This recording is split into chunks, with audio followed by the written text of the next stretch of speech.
O tema de hoje é daqueles temas que todos precisam, todos nós precisamos, mas especificamente com relação aos líderes, muitos não querem admitir que precisam e, mesmo sabendo que precisam, às vezes se escondem ali por medo, por receio de ser considerado frágil. Vamos saber qual é esse medo? Fica comigo que a gente vai abordar com cuidado. Seja bem-vinda a mais uma live, onde eu ensino gestores a obterem engajamento e produtividade dos seus times. Se você ainda não me conhece, aqui Rômulo Frota, e hoje nós vamos aproveitar a última quinta-feira do mês de janeiro, e como todos sabem, é o Janeiro Branco, e a gente vai abordar realmente esse tema super importante, que é a saúde mental, e mais especificamente hoje, liderança e saúde mental. Mas por que liderança e saúde mental?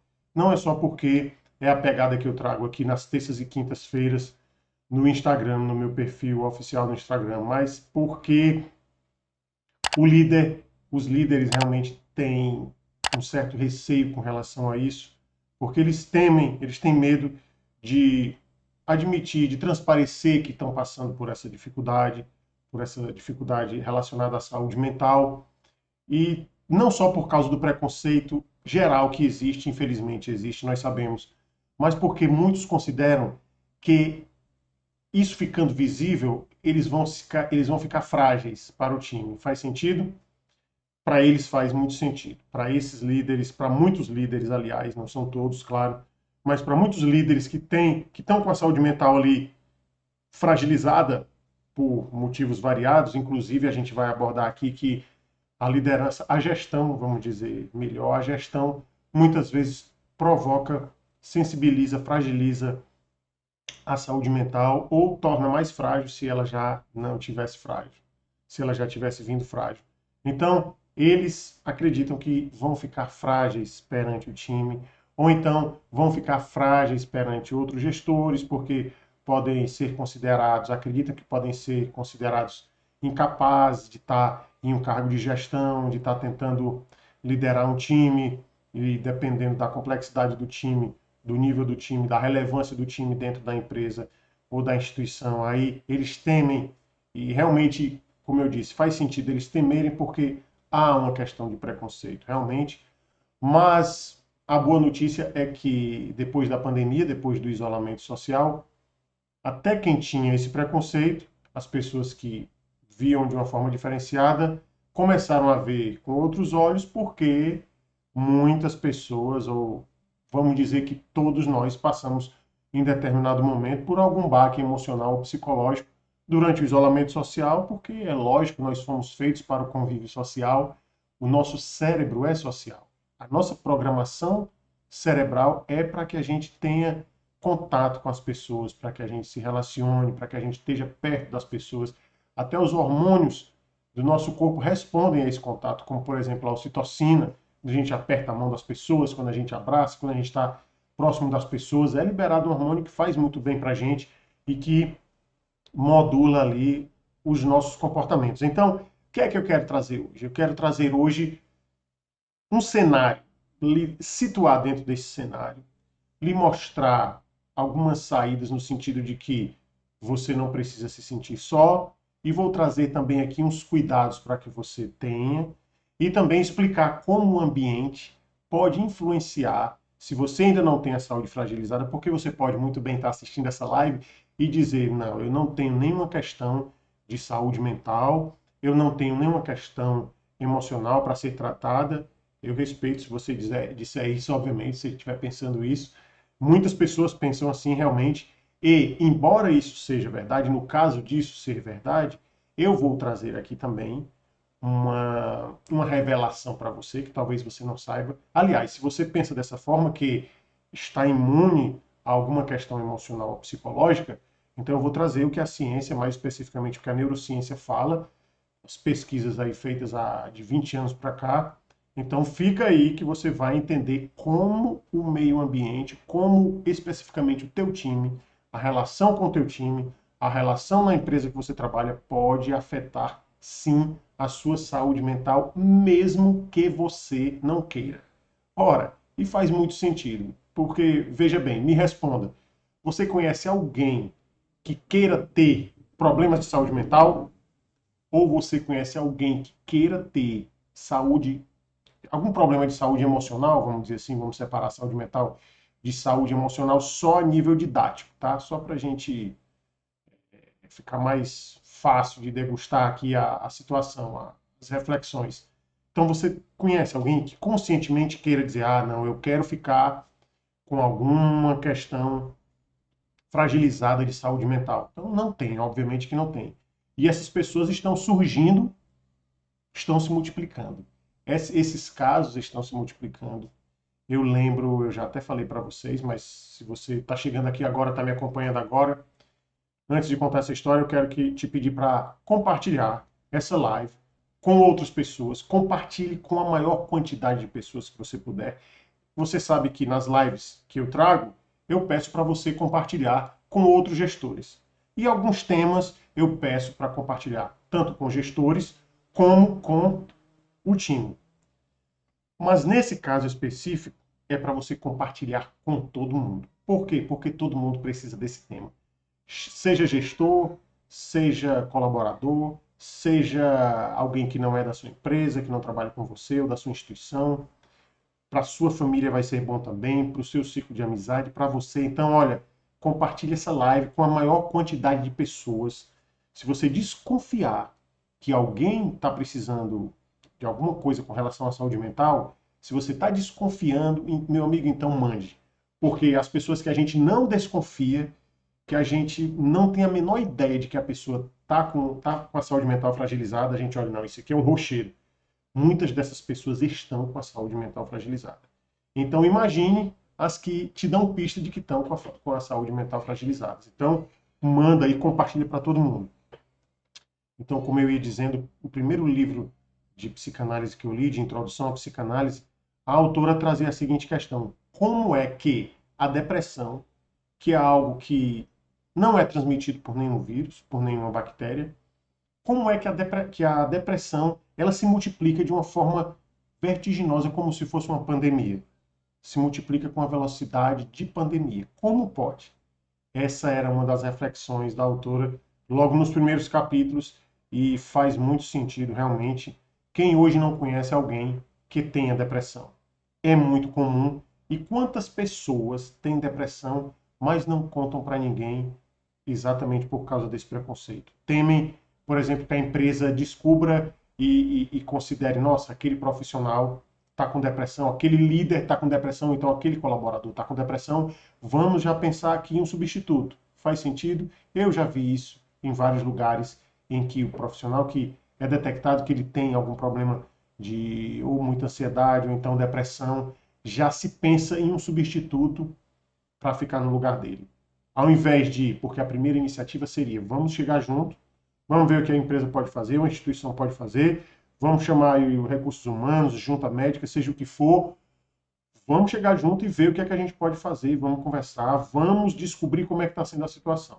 Mas em muitos lugares, embora alguns lugares façam isso, obviamente, tem lugares que fazem isso, e outros lugares não faz, outros lugares a alternativa, o primeiro pensamento que vem, aliás, é vamos logo pensar no substituto, porque esse daí ou essa daí, tudo indica que não vai ficar com a gente.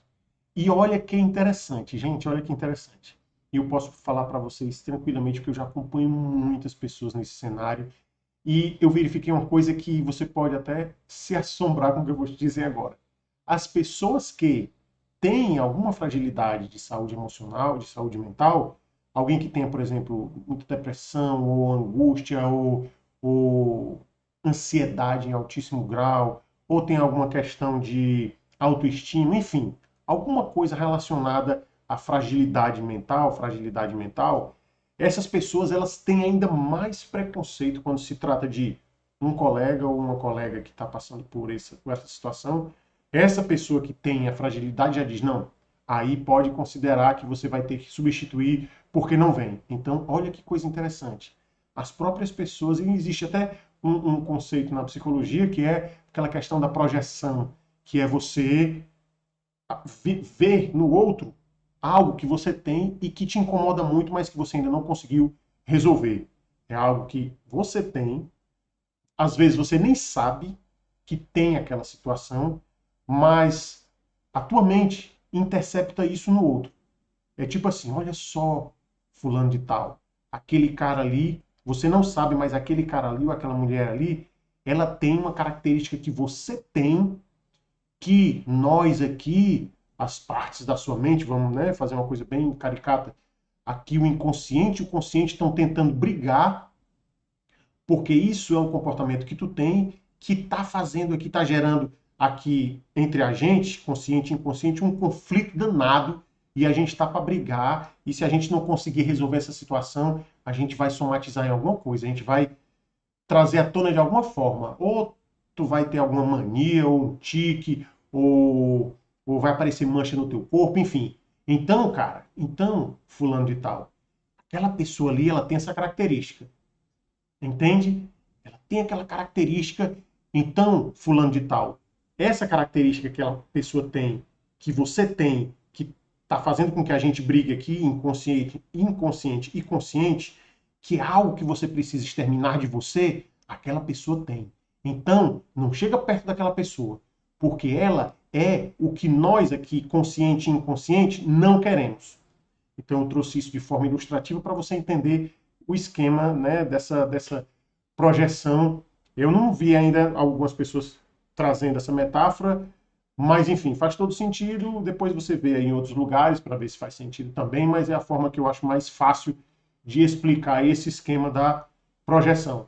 Então, a gente fica nessa de não saber, de tentar se esconder, de tentar abafar algo que está incomodando. E olha só, não é à toa que um dos pontos mais importantes da liderança é a inteligência emocional. E, na verdade, a inteligência emocional é um dos pontos mais importantes de convivência em geral, seja com quem for. Seja com o time, seja com seus colaboradores, seja com os seus gestores, seja com a sua família, seja com seus amigos, seja nos seus relacionamentos amorosos, sejam eles quais forem. Então, a inteligência emocional é como se fosse o coração da nossa convivência social. E não é à toa que na inteligência emocional, um dos pontos super importantes é exatamente a autoconsciência. Olha só, presta muito bem atenção.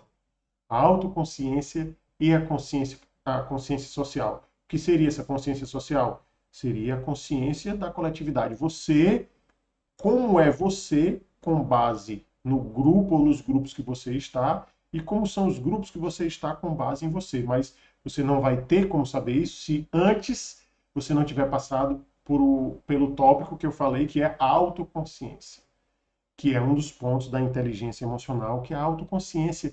É a gente ter consciência de nós mesmos, saber quais são as nossas crenças limitantes, quais são as nossas crenças aceleradoras, porque muito se fala em crença limitante e parece que toda crença é limitante, né? Parece que, assim, quem não estuda, quem ainda é leigo no assunto, não estuda com relação a esse aspecto que eu trago das crenças limitantes.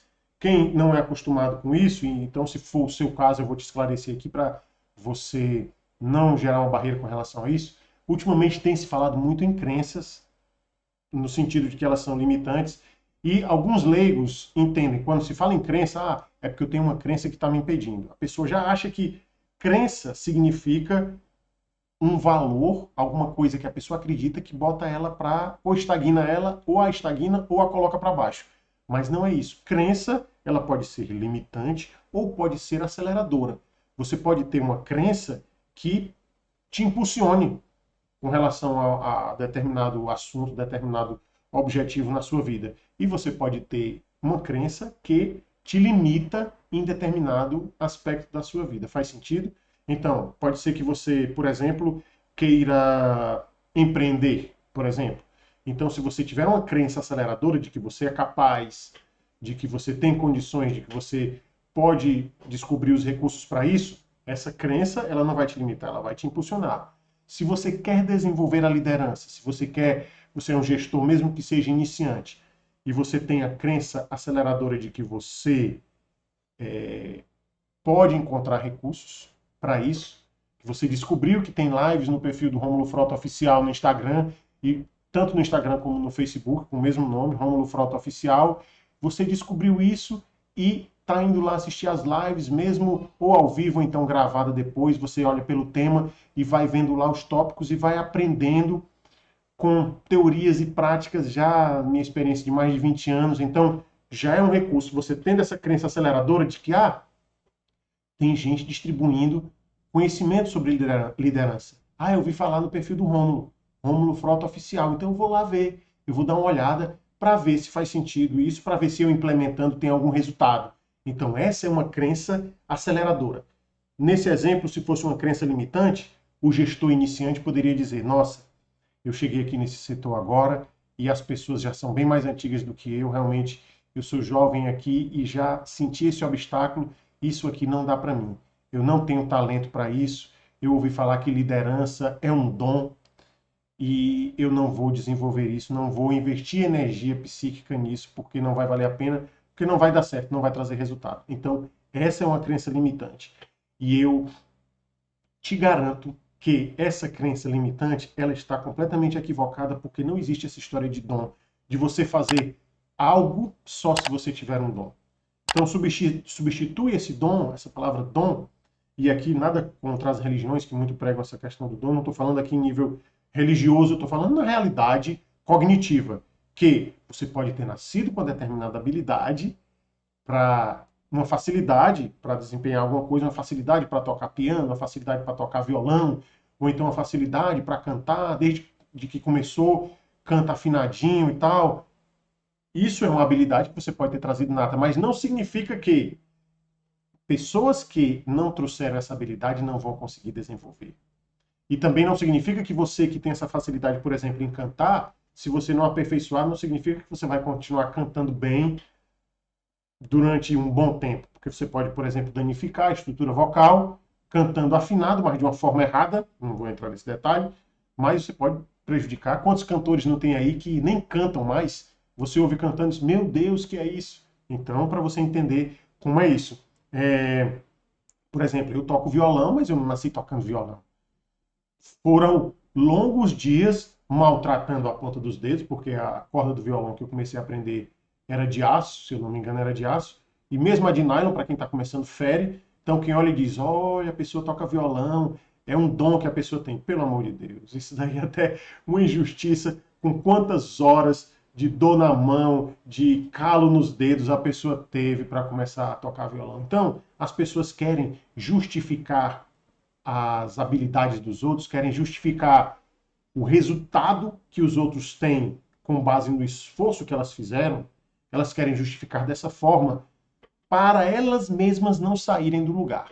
Faz sentido? Por exemplo, o Joãozinho está aqui, vê o Paulinho desenvolvendo uma habilidade fantástica, mas por quê? Porque se esforça bastante para desenvolver aquela habilidade e depois de muito esforço, porque o Paulinho viu que se fosse esperar só por questão de dom, ele não ia conseguir, porque ele viu que naquela coisa que ele queria fazer, o Paulinho, ele não tinha dom para isso, então ele disse, não, mas eu quero isso, então eu vou ter que me esforçar porque eu quero fazer isso, então eu vou me esforçar. E depois de muito esforço, o Paulinho conseguiu o resultado do que ele queria, aí o Joãozinho viu o Paulinho fazendo aquela coisa e o Joãozinho, que queria ter aquilo, mas não tem coragem de se esforçar daquele jeito, ou então tem uma mentalidade que acredita que as pessoas só conseguem as coisas se elas já vêm preparadas com aquilo, se elas já têm aptidão nata para aquilo, se elas já têm o tão falado dom. Então, o Paulinho, para justificar a incompetência dele em atingir aquilo, ele diz, fulano de tal conseguiu aquilo porque tem um dom, porque tem uma habilidade. Faz sentido para você? Então, o que eu quero trazer com isso é que você, se você estiver passando por alguma questão de falta de autoconsciência, e você pode pensar, poxa vida, mas como é que eu vou fazer essa autoconsciência? Como é que eu vou alcançar, atingir essa autoconsciência? Existem várias formas, mas no nosso treinamento, que eu trago para vocês aqui às terças e quintas, nas lives, no meu treinamento, no nosso treinamento, relacionado à liderança, relacionado a desenvolvimento de lideranças, uma das formas é feedback com o time. Chama o time, pede para eles falarem sobre como está a tua liderança, como está você perante o grupo. E tu pode fazer isso de forma simples, por exemplo, utilizando 3 perguntas muito simples, dizendo: fulano, eu queria que você me dissesse, né, dentro de um papo legal, eu queria que você me dissesse o que é que você acha da minha liderança, o que é que tu considera pontos fortes da minha liderança, que é que você acha que tá bom e eu posso manter? Aí a segunda pergunta: o que é que você acha que não está legal aqui na minha liderança que eu poderia melhorar, aperfeiçoar? E uma terceira é: olha, o que é que está horrível na minha liderança que seria algo que não mereceria nem eu tentar aperfeiçoar isso? Seria interessante que eu abolisse esse comportamento. Então você pode fazer isso com o seu time. Se você não for gestor, você pode chamar colega de trabalho e conversar a respeito disso. Isso é um feedback, porque assim, as pessoas ao redor da gente, elas nos veem de uma forma que nós não nos vemos. Porque existem os arquétipos, né? Uma coisa é o que eu sou, outra coisa é o que eu transpareço que eu sou, outra coisa é o que eu acredito que eu sou, outra coisa é o que as pessoas acreditam que eu sou. Então, são vários arquétipos, são vários pontos de vista sobre a mesma pessoa que formam personagens diferentes. Eu posso nem saber o que as pessoas me veem, como elas me veem, e elas podem me ver de um jeito que, na verdade, é o que eu estou tentando demonstrar para elas. Então, é interessante que a gente tenha realmente essa autoconsciência e a gente consegue realmente com esse feedback. Por isso também as reuniões de feedback são tão interessantes, porque é um momento que a gente tem ali de avaliar o nosso desempenho profissional, não só com relação à produtividade, mas também algumas coisas quando estão incomodando o time, obviamente, se for apenas uma característica que um membro do time tenha que você não vai com a cara daquilo, não faz o menor sentido você querer modificar a pessoa, porque as pessoas não são iguais e as pessoas precisam ter as suas individualidades respeitadas. Mas essa questão da consciência social a gente faz depois realmente de obter a autoconsciência. E olha que interessante, se você não tem esse cuidado ao longo da tua trajetória, como gestor, como líder, o que é que pode ocorrer? Estresses desnecessários, porque a gente sabe que ocorre. Eu sei disso porque no início da minha carreira como gestor, tinha muitos conflitos, tinha estresses desnecessários. Tanto eu era uma variável que estimulava esse estresse, como eu me desgastava também desnecessariamente, como eu às vezes fazia vista grossa para os estresses, os conflitos que surgiam dentro do time. Então, esse tipo de situação, quando a gente passa determinados estresses, determinadas situações desgastantes, existe um conceito chamado epigenética, que eu não vou adentrar muito nisso, mas eu vou trazer uma explicação simples para você entender que situações que acontecem na nossa vida, elas mudam a expressão dos nossos genes. Que é que eu não vou destrinchar quimicamente, biologicamente isso, mas eu vou trazer os resultados disso. Resultados disso, tem muitos estudos que apontam que essa alteração epigenética pode fragilizar determinada estrutura no seu corpo, determinada estrutura celular no seu corpo, que pode aumentar a probabilidade de, depois de algum tempo, você desenvolver alguma doença relacionada, por exemplo, à depressão, a distúrbios mais severos. Alguns até consideram que até problemas de coração isso pode ocasionar também. Então, veja que, embora tenha gente que considere que a depressão não é uma doença, aí tem um debate, uns dizem que é um momento, outros dizem que é uma doença, outros dizem que é uma característica, uma estrutura, mas enfim. Então, estudos seríssimos, milhares de estudos seríssimos apontam que essas alterações no nosso corpo, eu vou trazer uma linguagem mais fácil, essas alterações no nosso corpo causadas por esses estresses, essas alterações na expressão dos nossos genes causados por esses estresses, muitas vezes emoções muito fortes, desnecessárias. Teoricamente, a gente não poderia não passar por elas, eu vou já trazer alguns exemplos aqui. Então, essas circunstâncias podem alterar a expressão genética e isso pode aumentar a probabilidade de que você desenvolva alguma questão de saúde mental mais séria ao longo dos anos. Porque assim, a gente sabe que, e tem outros estudos feitos há anos antes dessas descobertas, como por exemplo, tem teorias que dizem que nós temos 50% de, aliás, 20% de características genéticas, outras 30% são o ambiente, o meio ambiente, e 50% são o nosso livre-arbítrio. É uma das teorias que existem, e 20%, a gente tem que considerar que 20% de genética é um fator forte, e também 30% de fatores ambientais é fortíssimo. O fator ambiental ser responsável por 30% de como é a nossa personalidade, de como a gente direciona as nossas reações, é muito forte. Então a gente precisa realmente prestar muita atenção nisso. Uma outra teoria que também se soma a isso, a dos marcadores somáticos, vou trazer de forma bem simples, é uma teoria de um neurocientista que ele defende que as emoções que ocorrem na nossa vida, elas geram, olha como casa uma coisa com a outra, com essas outras duas.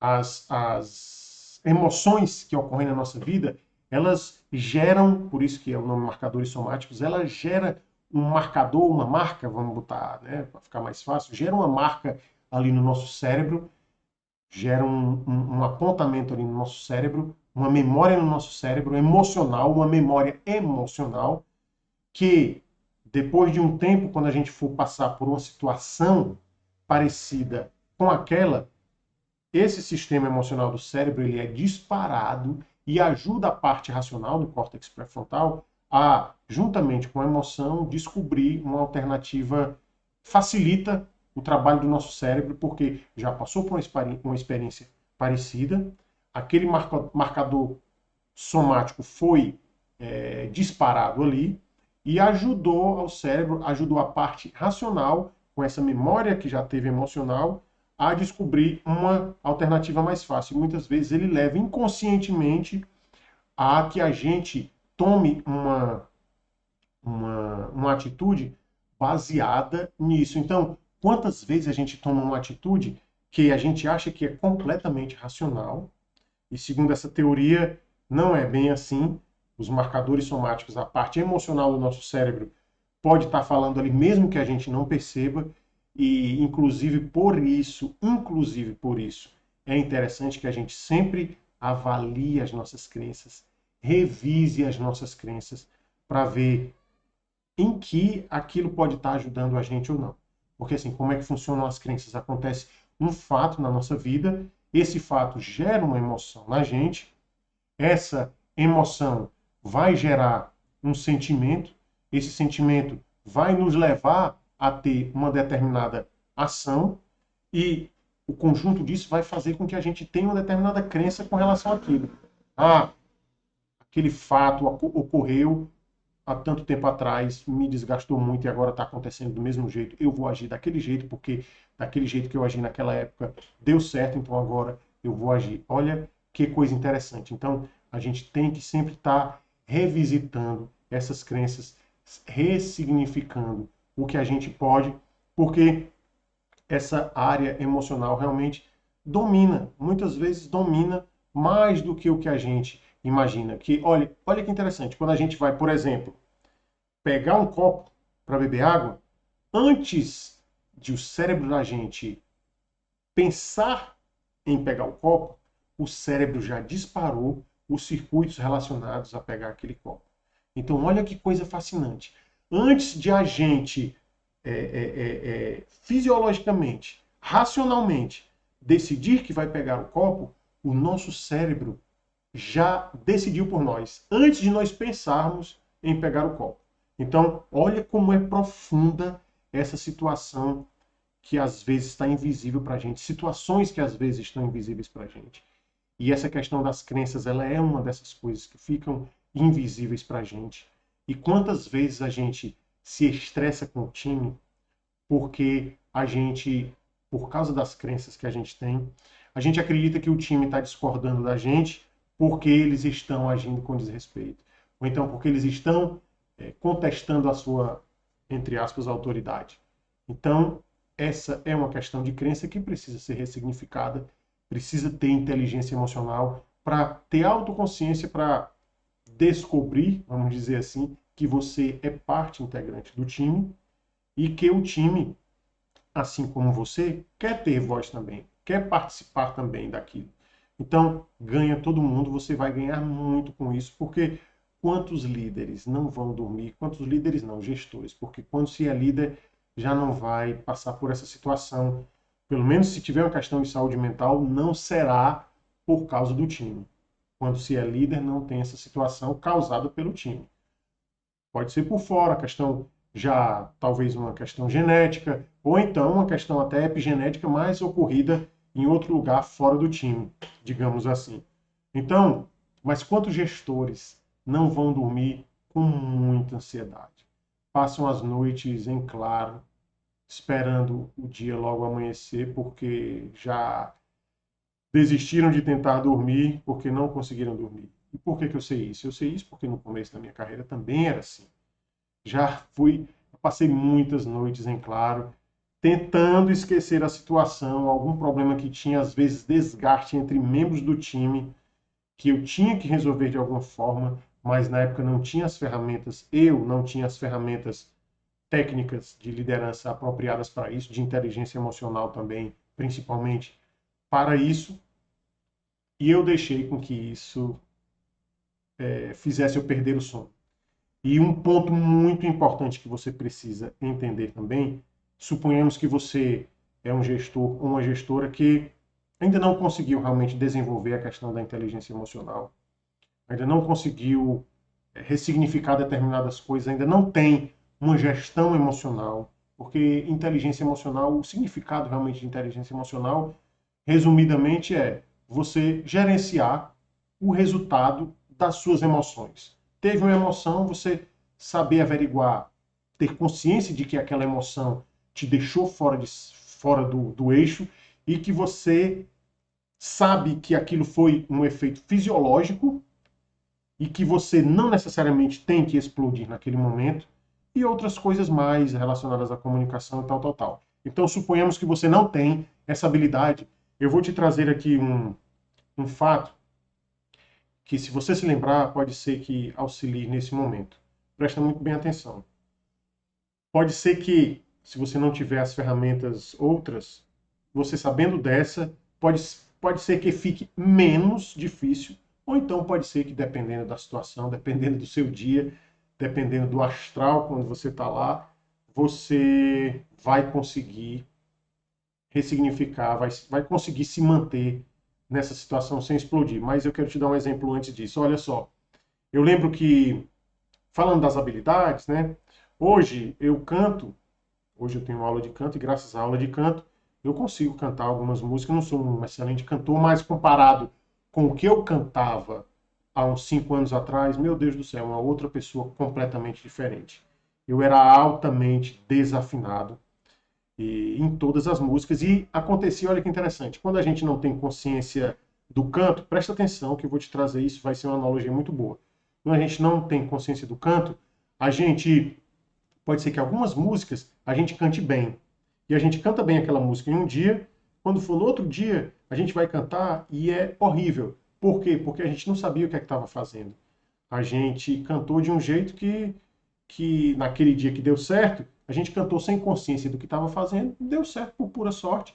Mas no outro dia, como a gente não tinha consciência, não tinha memória daquilo, não deu certo. Então, pode ser que você não, se você não tiver as técnicas, as demais técnicas de inteligência emocional, se você ainda não tiver tido a oportunidade de ver os conteúdos das minhas outras lives, que eu trago vários tópicos um por um, para não trazer muita coisa, para focar só em um, para exatamente o conjunto disso te ajudar. Então, suponhamos que você ainda não viu as outras lives que eu trouxe, os outros temas, e ouviu e ainda não praticou, e está zerado aí, sem fundamentos.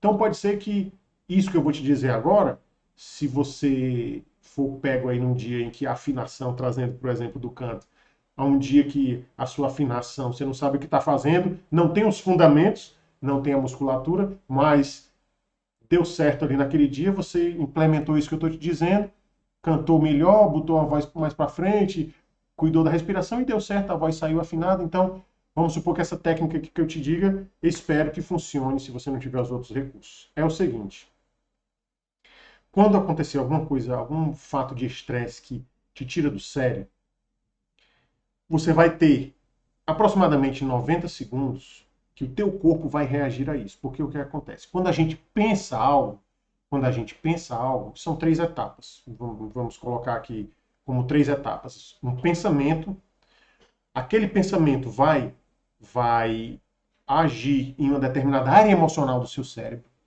E essa área emocional do seu cérebro vai desencadear uma outra ação no teu sistema fisiológico, na tua fisiologia. Por exemplo, você acredita que, ou então, houve realmente um caso em que alguém te desrespeitou no trabalho, seja outro gestor, seja um time, seja um colaborador, seja quem for, seja o seu gestor, e ali você se sentiu muito mal por causa daquela situação que você estava passando. E aquele sentimento que você teve, ele desencadeou uma resposta emocional no seu cérebro. E ali você já ficou agitado ou agitada. Estimulou ali a área da amígdala, você ficou realmente fora de si ali, entre aspas, não chegou a explodir, você ficou desgastado, emocionalmente irritado. Aquilo dali vai disparar a noradrenalina no teu organismo, vai mexer com o teu organismo, numa linguagem popular, tu vai ficar com sangue quente. Então, vai ficar com sangue quente durante alguns segundos. Então, a partir do momento, o tempo que leva entre o disparo dessa química no teu corpo até você ficar livre dela, até ter passado os efeitos, é aproximadamente 90 segundos. 1 minuto e meio, aproximadamente 1 minuto e meio. Então, se conscientiza disso, que essa química que vai te deixar com raiva, ela dura 1 minuto e meio. Depois desse momento, depois desse 1 minuto e meio, se você ainda estiver estressado, é porque você está ruminando, você está revivendo aquela cena, você está reprisando, está voltando a fita várias vezes para ver aquela determinada cena. Então, se liga de que você pode até dizer, poxa vida, mas a fulano de tal me tratou mal e eu estou aqui com sangue quente por causa disso. Então entenda que você está com sangue quente, não é porque ela te tratou de uma forma que você considerou mal. Você está com sangue quente, né, uma linguagem popular, é porque foi realmente desencadeada uma química no teu corpo e alimentada pelo sentimento que você teve daquele episódio que desencadeou uma reação emocional e essa reação emocional liberou uma química no teu corpo que fez você ficar, entre aspas, com sangue quente. Mas, se você esperar esses 1 minuto e 30 segundos para responder ou para reagir, você vai reagir de uma forma diferente do que você reagiria se você estivesse dentro desse intervalo. Então, se possível, esquece essa história de dizer, mas vão me considerar frouxo ou vão me considerar frouxa. Tem muita gente que realmente cai muito nessa armadilha de acreditar que não respondeu naquela hora, vai ser considerado frouxo. E olha, eu sei que se você não tiver passado por essa situação, você não vai acreditar em mim, mas eu te garanto, não só por experiência própria, que eu já passei por isso várias vezes depois de aprender a técnica, se você resistir durante esses 1 minuto e 90, 1 minuto e 30 segundos, você vai falar coisas mais racionais e você vai ficar melhor na fita. Você vai ficar melhor na fita. Porque quem fica melhor na fita não é aquele que explode, não. Aquele que explode, que vai dizer que não, eu explodi porque eu não sou frouxo. Ele não fica bem na fita. Ele é considerado, entre as pessoas, por isso que é interessante ter autoconsciência e consciência social.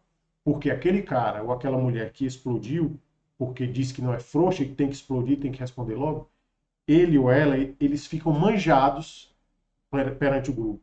Eles ficam conhecidos como, tem pavio curto. E você pode até estar dizendo, mas ter pavio curto significa que as pessoas não vão incomodar. Não significa só isso.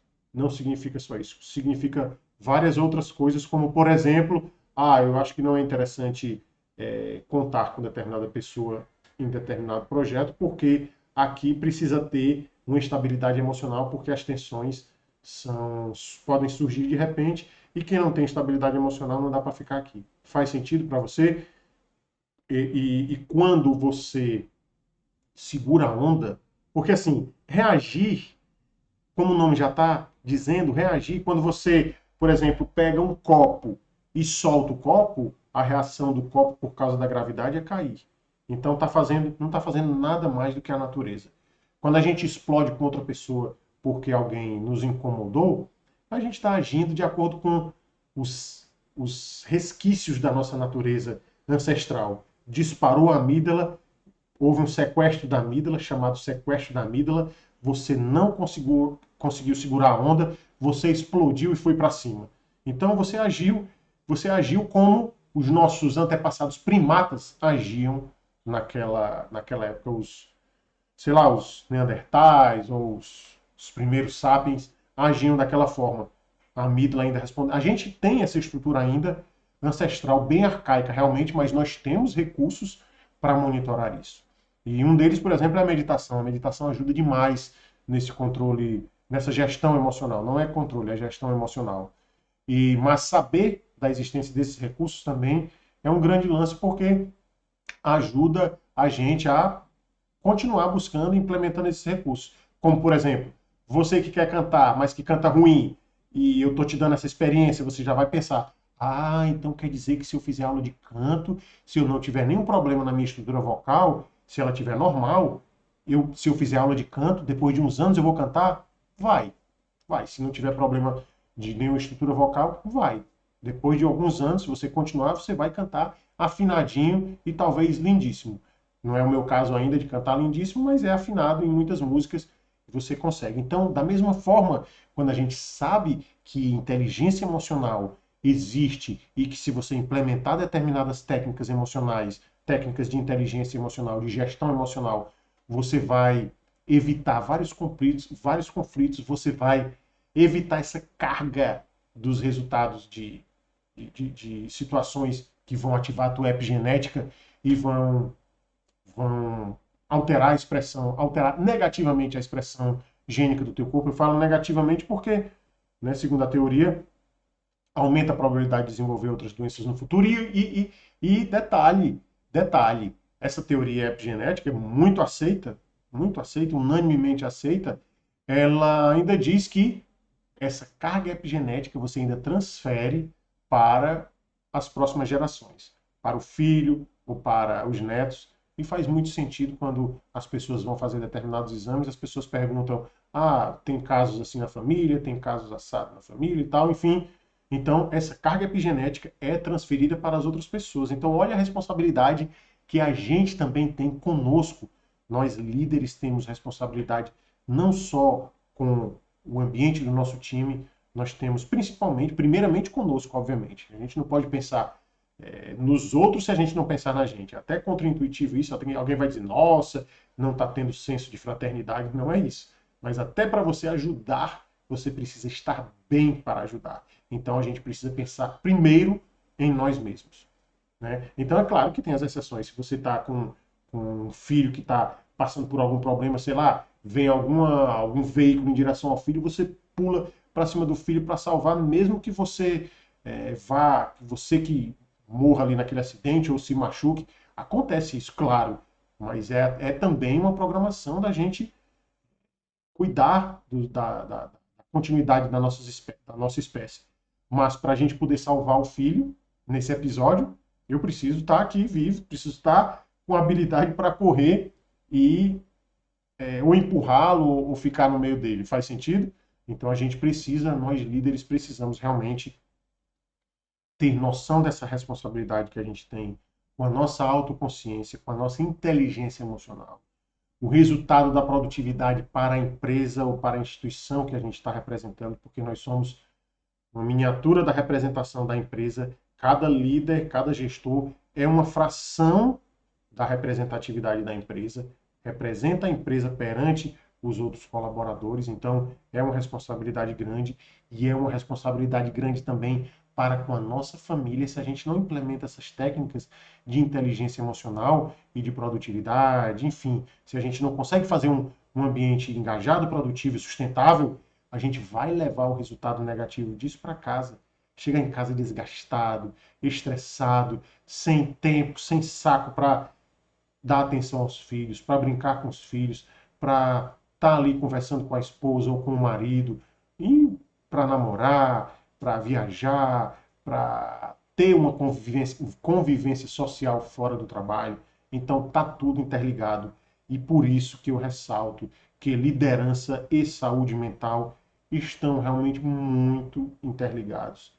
E, como eu já disse outras vezes, eu vou trazer mais tópicos relacionados a partir de agora, trazer ganchos para a questão da saúde mental, porque, inclusive, já fui, de uma forma muito educada, já fui cobrado por isso, para trazer assuntos relacionados à saúde mental dos gestores, porque muitos estão realmente necessitados e têm medo, temem falar para os outros que têm essa fragilidade na saúde mental e precisam de técnicas para melhorar isso, para não sofrerem com isso. E eu vou trazer as técnicas, já estou trazendo, aliás, já trouxe desde as primeiras lives, todas essas técnicas que eu estou trazendo para vocês, elas contribuem para uma manutenção, sim, pode confiar, contribuem para a manutenção da saúde mental do gestor e também do time. Mas aqui o foco realmente são as lideranças, mas, como eu disse, está tudo interligado. Se o líder está com a saúde mental bacana e ele implementa as técnicas de produtividade, de gestão, de engajamento, o time também fica bacana. Claro, ressalvando as situações individuais genéticas de cada um. Como eu disse, pode ser que o líder seja um bom líder ou uma boa líder, mas que esteja e já tenha realmente uma questão de fragilidade de saúde mental, mas que não foi ocasionada pelo time. Mas mesmo ele com essa fragilidade na saúde mental dele, ele não leva isso para o time porque ele tem os recursos de inteligência emocional, de, enfim, as técnicas necessárias, mentalidade necessária também para ter essa situação, essa fragilidade na saúde mental dele, mas saber que enquanto ele tem, faz parte da estrutura dele, ele não vai descarregar isso no trabalho, no time, e espero que, dependendo, não descarregue também nos outros, na família. Espero que tenha te ajudado muito, espero que você compartilhe com outras pessoas, porque tem muita gente realmente precisando dessa situação, muita gente sofrendo caladinha, escondida. Quando muito, tem algum amigo, alguma amiga que confia, que conta. Lamentavelmente, às vezes, tem pessoas que contam, escondem isso de todo mundo, mas contam para alguém que considera que não vai contar, e a pessoa sai contando para as outras. Enfim, é da natureza humana. Dizia até um ditado que quem quer segredo não conta para ninguém, mas infelizmente as pessoas às vezes ouvem, a pessoa está carente, precisa de um ouvido e a pessoa se dispõe ali a ouvir, já vi casos desse jeito, a pessoa sabe como chegar até a outra para oferecer o ouvido e a pessoa está ali fragilizada, expõe a situação toda para aquela pessoa e a pessoa sai contando para várias outras. Então, inclusive para isso, novamente ressalto a importância da autoconsciência e da consciência social. Desejo a você muita saúde mental, ou então, se você não tiver com a saúde mental, que você encontre os recursos necessários para que você administre isso, se precisar administrar, e que isso seja saudável para você, para a sua família, para o seu time, para a sua empresa, para a sua instituição, para os clientes que você atende. E te desejo tudo de bom e até o mais breve possível. Tchau, tchau.